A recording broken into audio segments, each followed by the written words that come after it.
kurangnya perhatian orang tua. Iya. Jadi orang tua itu memang memiliki peran, ya bahkan bukan sekedar peran, ini peran utama. Peran sentral ya. Peran sentral itu adalah orang tua.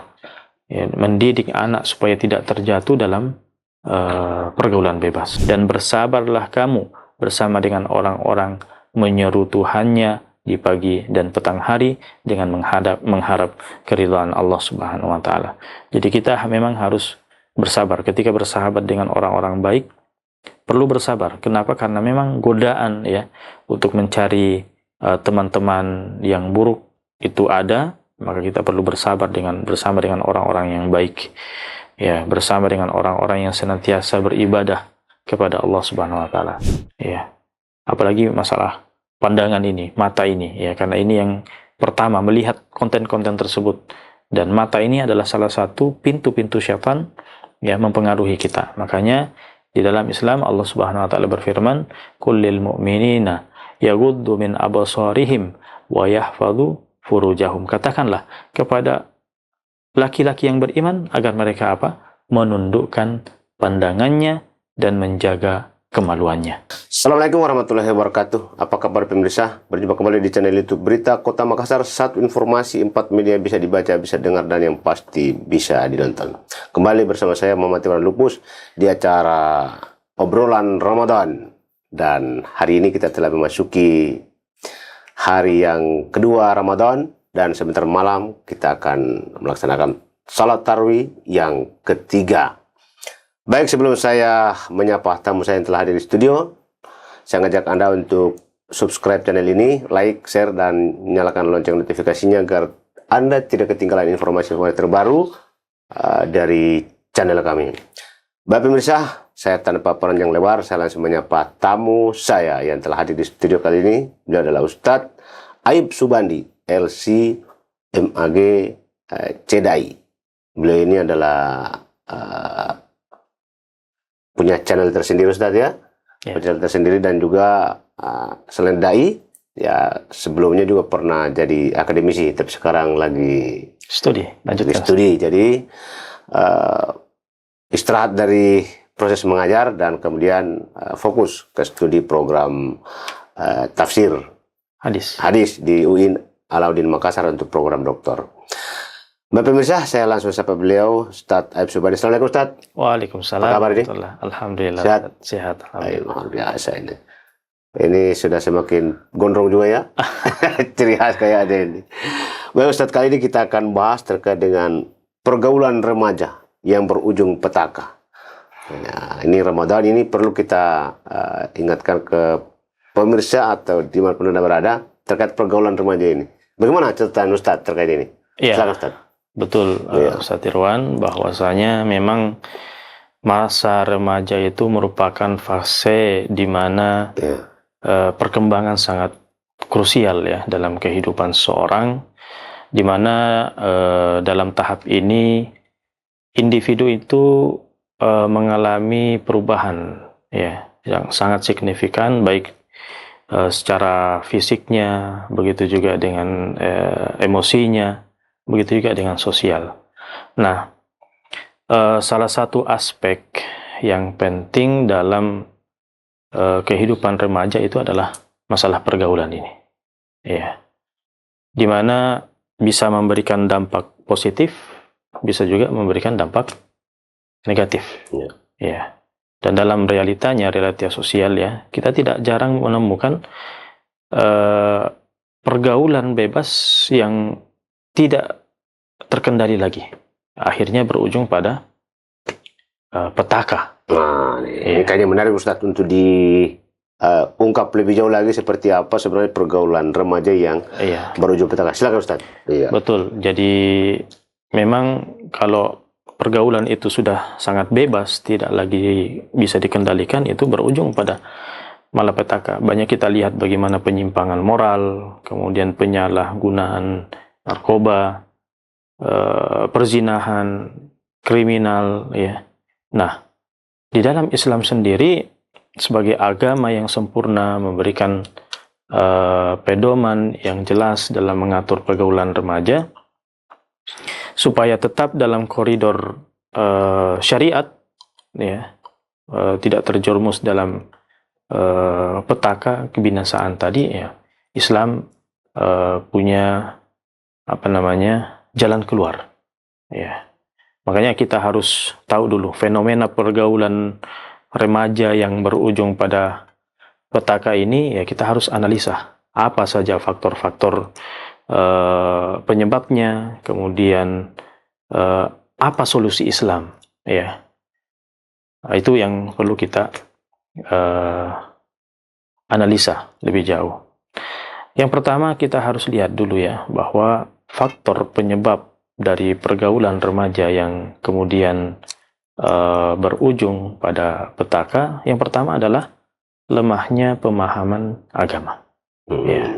Jadi salah satu faktor utama, ya, yang menyebabkan kemudian remaja itu terjerumus dalam pergaulan bebas itu lemahnya pemahaman agama. Dan Islam sendiri telah memperingatkan manusia untuk tidak mengikuti langkah-langkah setan. Ya. Karena ini yang bisa menjerumuskan dalam kebinasaan. Allah Subhanahu wa taala berfirman, "Ya ayyuhalladzina amanu la tattabi'u khutuwati asyaitan." Ya, wahai orang-orang yang beriman, janganlah kamu mengikuti langkah-langkah syaitan. Wa may yattabi' khutuwati syaitan fa innahu ya'mur bil fahsya'i wal munkar. Ya, barang siapa yang mengikuti langkah-langkah syaitan, maka sesungguhnya syaitan itu menyuruh melakukan perbuatan keji dan mungkar, ya.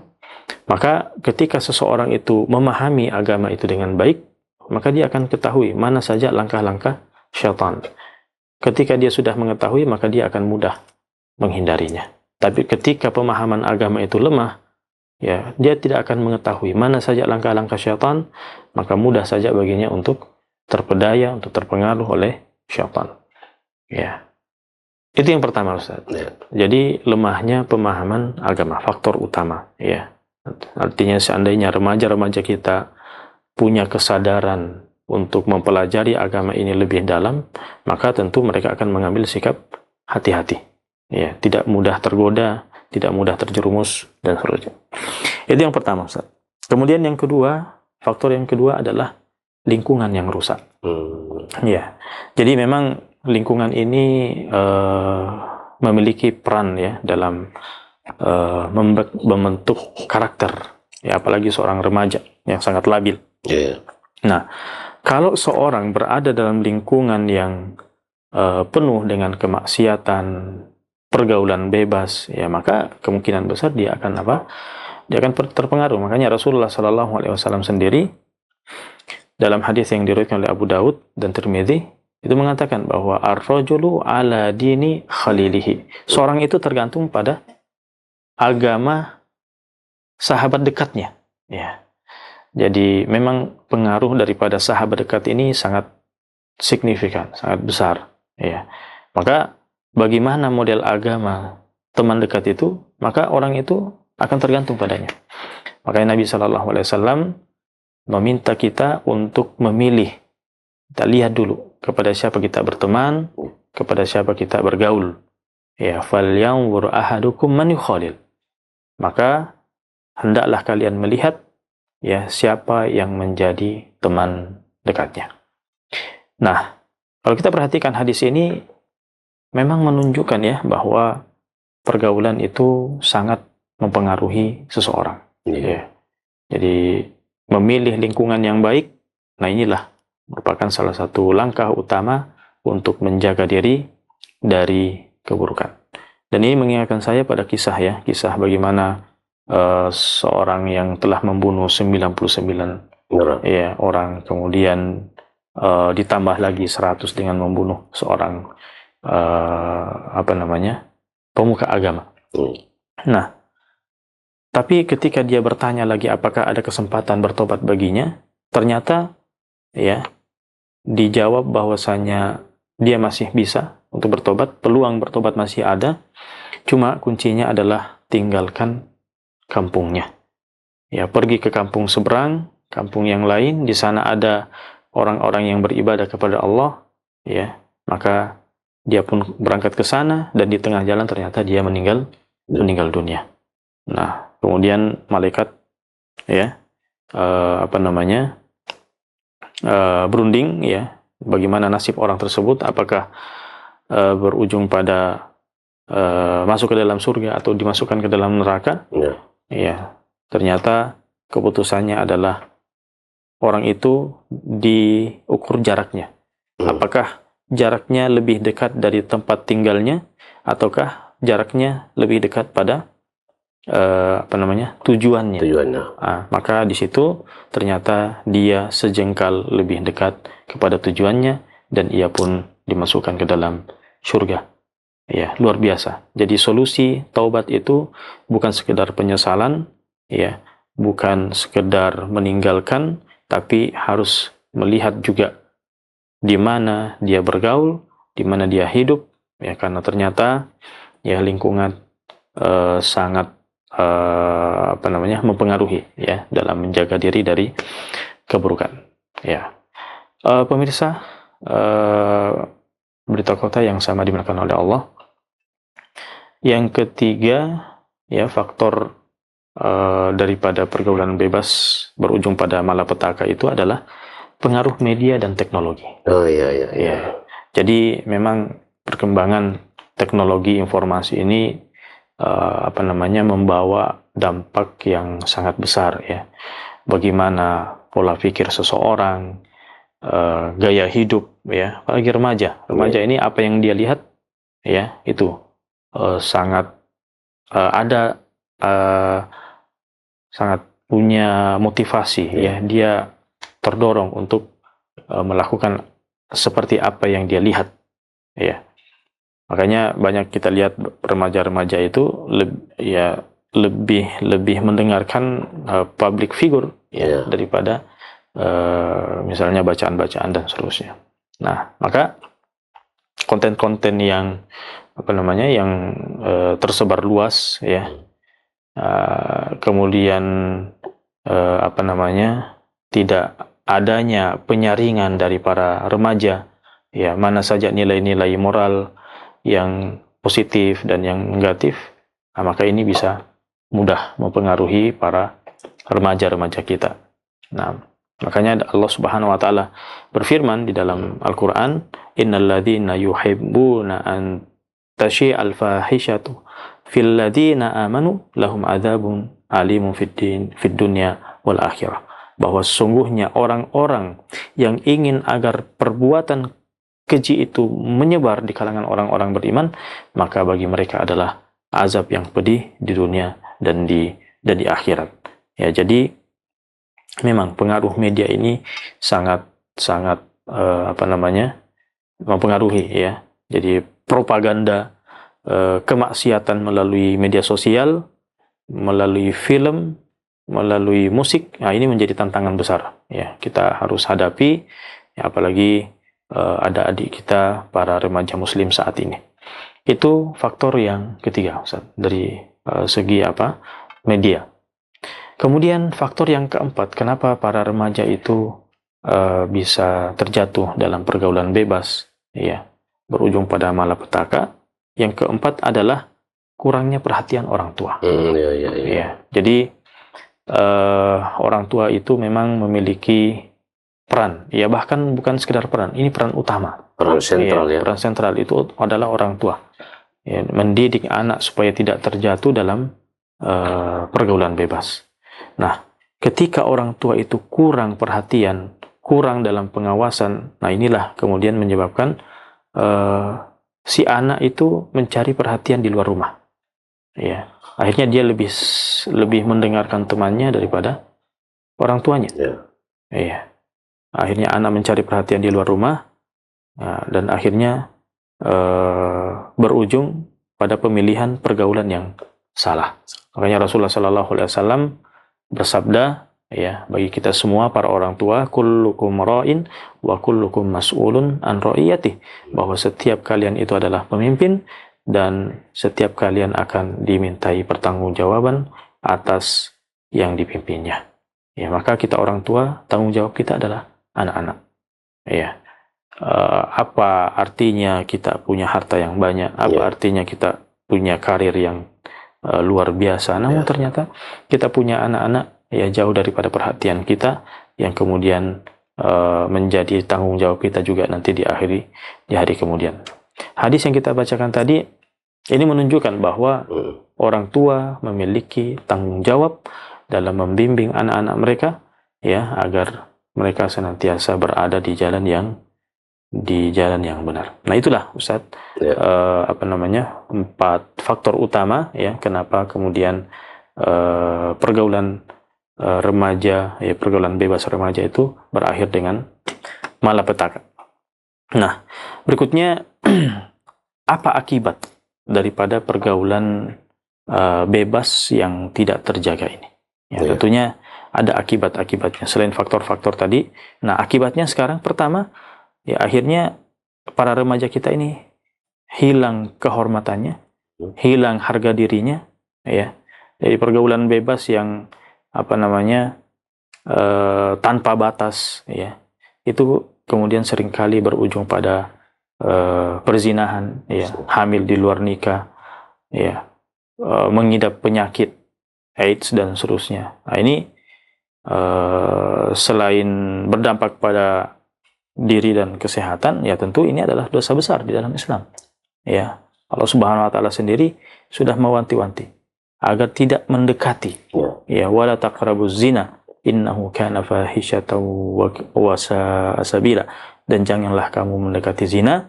Ya, sesungguhnya zina itu adalah perbuatan yang keji dan suatu jalan yang buruk. Nah, jadi berbicara tentang zina sendiri ini tidak hanya membawa dampak sosial seperti kehamilan di luar nikah, ya, begitu juga rusaknya nama keluarga, malunya keluarga, ya. Tapi ini juga mengakibatkan kehancuran moral, ya. Jadi psikologi daripada para remaja itu akhirnya terganggu.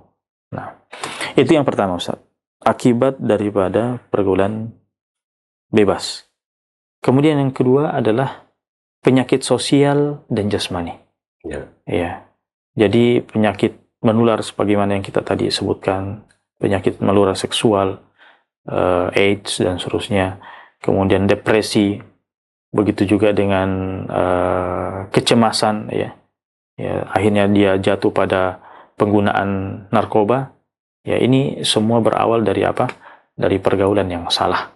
Makanya Rasulullah SAW mengingatkan bahwa lam tadhhar al-fahishatu fi qaumin qat, bahwa tidaklah tersebar perbuatan keji dalam suatu kaum, ya, hatta yu'linu biha, sampai mereka benar-benar terang-terangan melakukannya, ya, tidak lagi dikontrol, maka illa fasya fihim at-ta'un wal auja', maka akan tersebar pula di tengah-tengah mereka apa? Wabah, penyakit.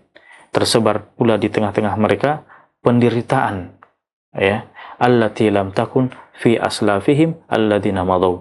Ya, maka mereka akan mengalami yang namanya penderitaan bahkan tidak pernah atau belum pernah terjadi pada generasi sebelum mereka, ya. Makanya seperti seks bebas, kemudian narkoba dan seterusnya, nah, ini berakibat tersebarnya penyakit, ya. Nah, jadi di sini Rasulullah SAW sudah mengingatkan kita bahwa kerusakan moral itu bisa membawa apa? Konsekuensi buruk baik secara individu maupun secara sosial. Baik. Nah, sekarang apa solusi Islam? Ya. Apa solusi Islam dalam menjaga pergaulan remaja?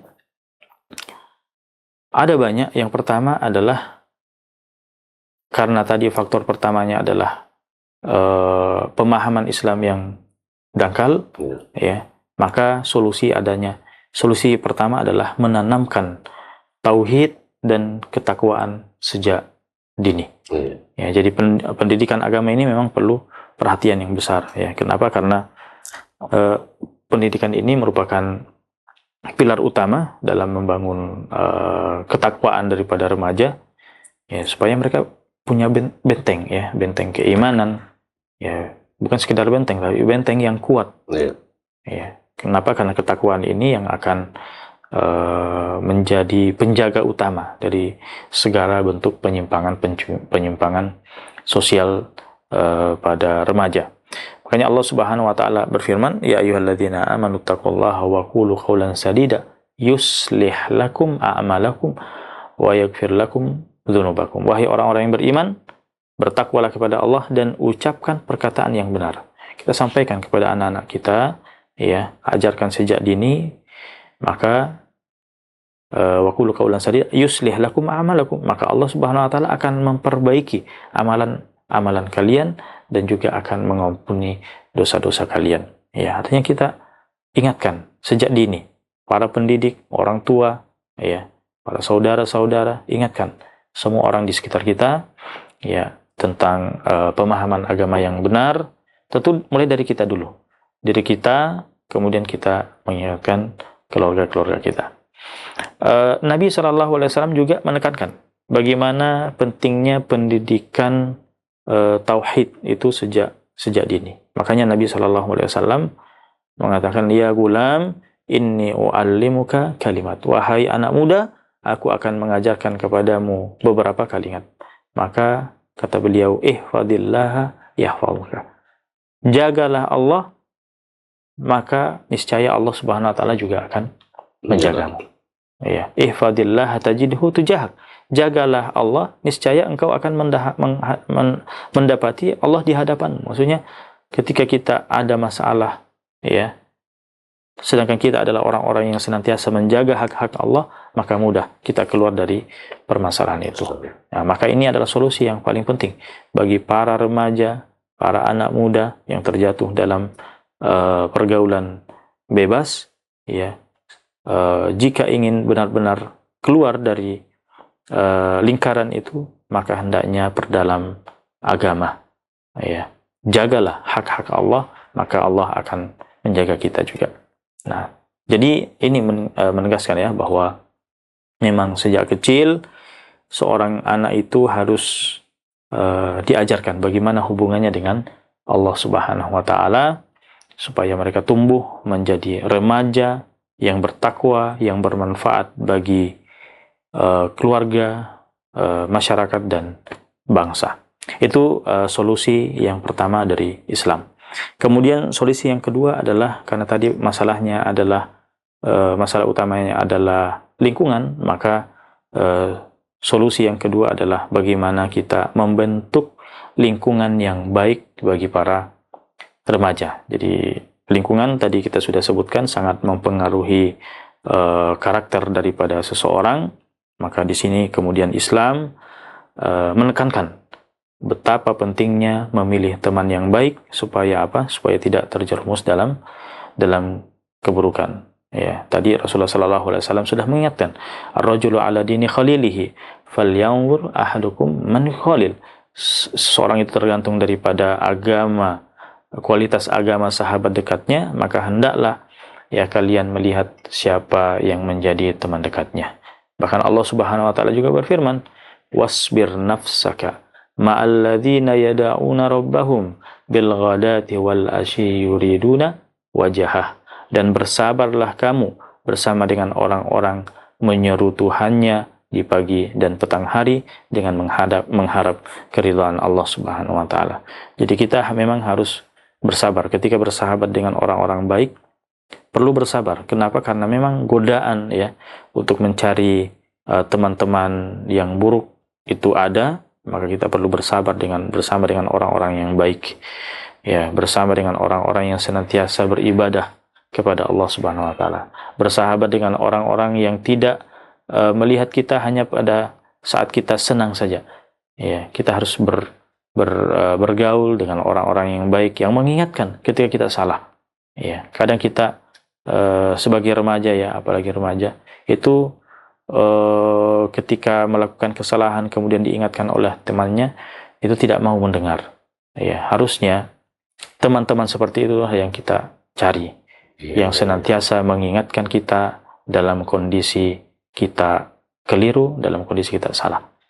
Itu yang kedua, Ustaz. Solusi yang ketiga adalah bagaimana memperkuat peran keluarga. Ya, jadi tadi keluarga itu memang adalah sekolah pertama, ya bisa dikatakan madrasah al-ula. Ya, sekolah pertama dari anak itu, maka orang tua memiliki peran penting dalam membimbing anak-anak mereka bagaimana tumbuh dalam suasana yang islami, yang bisa terhindar dari pengaruh-pengaruh keburukan. Makanya Allah Subhanahu wa taala memerintahkan para orang tua untuk menjaga keluarganya, menyelamatkan keluarganya dari apa? Dari api neraka. Ya, ya ayyuhalladzina amanu qu anfusakum wa ahlikum nara wa quduha an-nas wal hijarah. Bahwa wahai orang-orang yang beriman, peliharalah diri kalian dan keluarga kalian dari api neraka. Ya, api neraka bahan bakarnya apa? Manusia dan batu. Maka kita perhatikan baik-baik, ya, apalagi kalau kita adalah seorang kepala keluarga, ya, seorang ayah, maka kullukum ra'in wa kullukum mas'ulun an ra'iyati. Setiap kalian itu adalah pemimpin dan setiap kalian akan dimintai pertanggungjawaban atas orang-orang yang dipimpinnya. Ya, ini menegaskan kepada kita semua bahwa orang tua itu bertanggung jawab dalam mendidik, dalam mengawasi anak-anak mereka supaya tidak terjerumus dalam pergaulan yang merusak. Ya. Kalau memang kita kesulitan dalam membimbing anak-anak kita, ya kita bisa sekolahkan mereka di mana sekolah-sekolah yang kita percayai, yang kita yakini bisa menjaga anak-anak kita. Masukkan mereka ke dalam pesantren, ya, atau sekolah-sekolah yang di mana di situ pergaulan yang baik dan seterusnya. Nah, itu solusi yang ketiga, Ustaz. Kemudian solusi keempat itu tadi adalah bagaimana kita menggunakan media dengan baik, dengan bijak. Ya, kenapa? Karena di era digital ini memang media memiliki pengaruh yang sangat besar terhadap keluarga. Dan Islam itu menekankan pentingnya menjaga